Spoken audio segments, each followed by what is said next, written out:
나의 꿈을 이루면서 살 수 있는 나이가 언제라고요? 중년 이후입니다.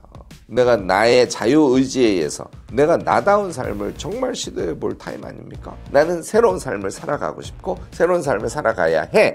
그 새로운 삶을 위한 준비를 하셔야 될 거 아니에요. 경제 그리고 자기의 꿈을 실현하기 위한 자기의 능력의 함양, 이것이 우리에게 제일 필요한 것입니다. 자, 우리의 지금의 나이가 나다운 삶을 살 수 있는 절호의 기회이기 때문에 노력을 해봤으면 하는 것이죠. 나이 들고 잘 먹고 잘 살려면 일단 돈이 있어야죠. 이거 우리 피하지 말자고요. 정확하게 저는 얘기를 하고 싶은데요. 사람마다 경우가 다 다릅니다. 그런데요, 한국의 중하층 정도부터는 대체로, 그러니까 현재의 기성세대들이죠. 집을 대부분 갖고 있어요.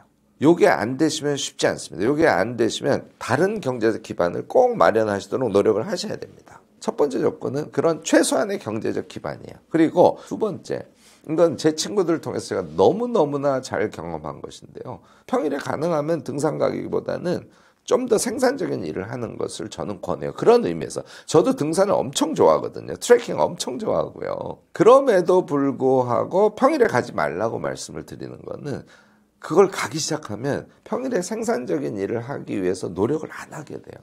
자, 내가 은행원으로 퇴임을 했어요. 할 줄 아는 게 없지 않습니까? 그러면 뭘 하더라도 불편해요. 그런데 나는 새로운 삶을 살아가고 싶고 새로운 삶을 살아가야 해. 그러면 그 새로운 삶을 위한 준비를 하셔야 될 거 아니에요. 이게 정말 하기 싫습니다. 어느 학교 가가지고 뭘 좀 배워, 또는 인터넷에서 뭘 좀 배워, 이거요 쉬울 것 같죠? 일주일 해보면 정말 더 이상 하기 싫어요.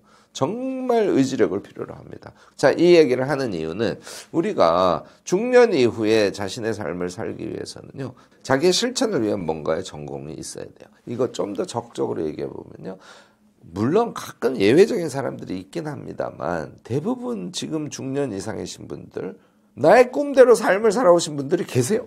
한국 사회에서 그게 정말 쉽지 않습니다. 그래서 저는 거의 계시지 않다고 생각해요.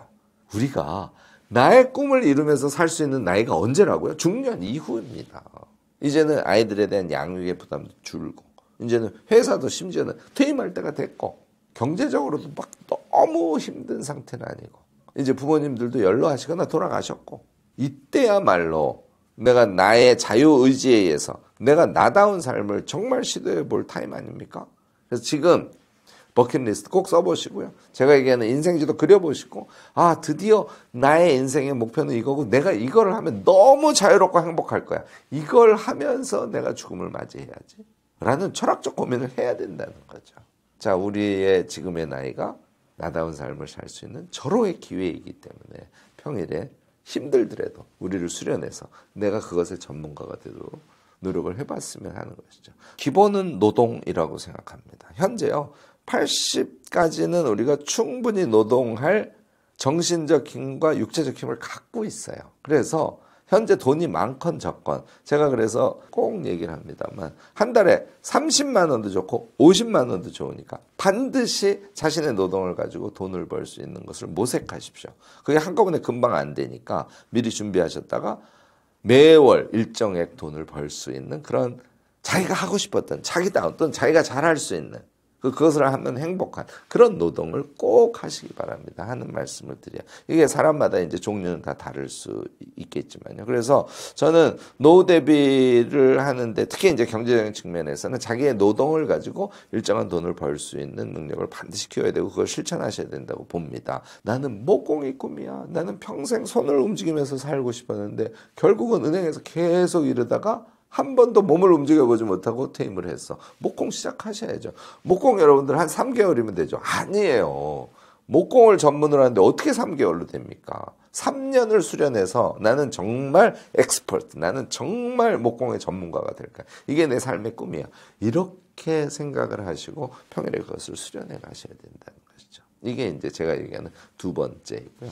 경제 그리고 자기의 그 꿈을 실현하기 위한 자기의 능력의 함양, 이것이 우리에게 제일 필요한 것입니다. 세 번째가 이제 관계인데요. 부부 관계가 너무 좋으신 분 한번 손들어 보실까요? 10분한테 제가 물으면 그래도 한 2분은 계세요. 한 8분은 대면 살고 계신 분들이 거의 대부분이지 않습니까? 그걸 왜 부끄러워하세요? 저는요, 나이가 들면 들수록 정말 독립적인 인생을 살아야 된다고 생각합니다. 특히 여성분들, 제가 가끔 얘기 들으면 막 눈물이 펑펑 나기도 하는데요. 자신의 삶을 평생 한 번도 살아본 적이 없어요. 심지어는 옷에서부터 손수건까지, 구두까지 모두 챙겨줘야 움직이는 남편과 평생을 살아온 사람들도 있고요. 아이들도 뭐 하면 엄마, 엄마, 엄마. 자기는 그 도구로만 평생을 살아왔어요. 그리고 이제 나이가 60이 됐어요. 여러분들의 인생은 뭡니까? 뒤치다거리만 하다가 아이들 다 출가해서 집에 혼자 남았을 때 자기 인생을 어떻게 생각하실까요? 이제는 내가 할 일은 다 했으니까 이제 엄청난 우울증이 와요. 우리 그렇게 살 수 없거든요. 특히 제 영상 들으시는 많은 남성분들, 이제는 기회를 박탈당했던 여러분들의 부인들에게, 여러분들의 배우자에게 인생을 다시 찾아서 적극적으로 살아갈 수 있는 기회를 주셔야 돼요. 그래서 나이 들면 저는 독립적인 인간으로 살아가는 문화를 꼭 좀 만들었으면 하는 이야기를 합니다. 혼자 살 수 있는 기술은 꼭 익혀놓으시기를 바라요.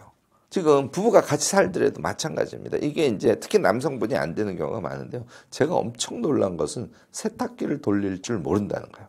이거 여러분들 상상 가세요? 태어나서 한 번도 세탁을 해본 적이 없고 세탁기에 전원 넣는 것도 두려움을 갖고 있는 남성분들이 많이 있어요. 식사는 물론이고요. 특히 남성분들 가사를 할 수 있는 능력을 키우시기 바랍니다. 이 능력이라는 것은 우리가 이제 보통 스킬 그러잖아요. 그게 간단치 않습니다.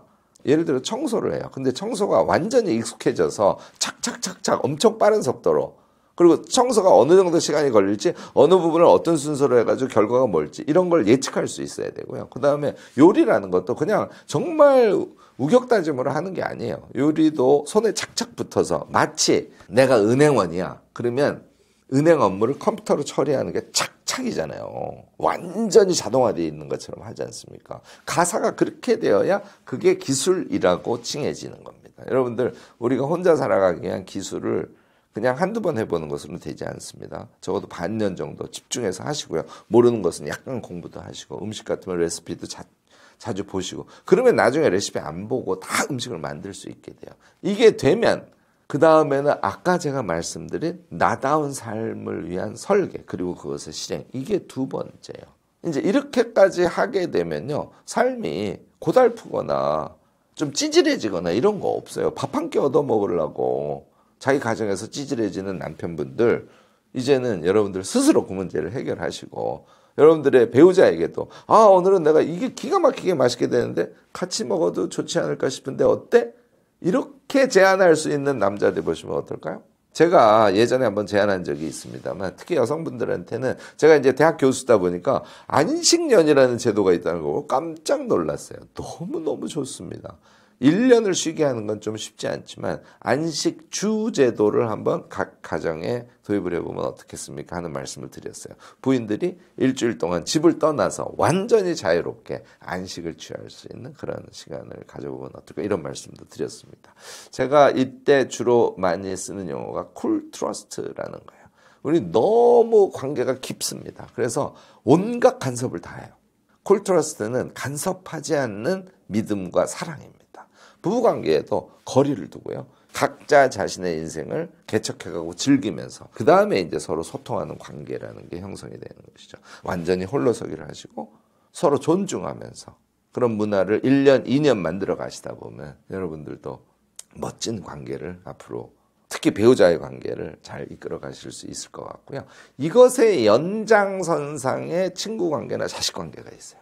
자식 관계도 쿨 트러스트 하시고 친구 관계도 쿨 트러스트 하시면 여러분들 말년에 정말 초라한 노인이 아니라 홀로 우뚝 서서 멋진 인생을 영위해가는 그런 어른으로 자신을 가꾸어 갈 수 있지 않을까 싶습니다.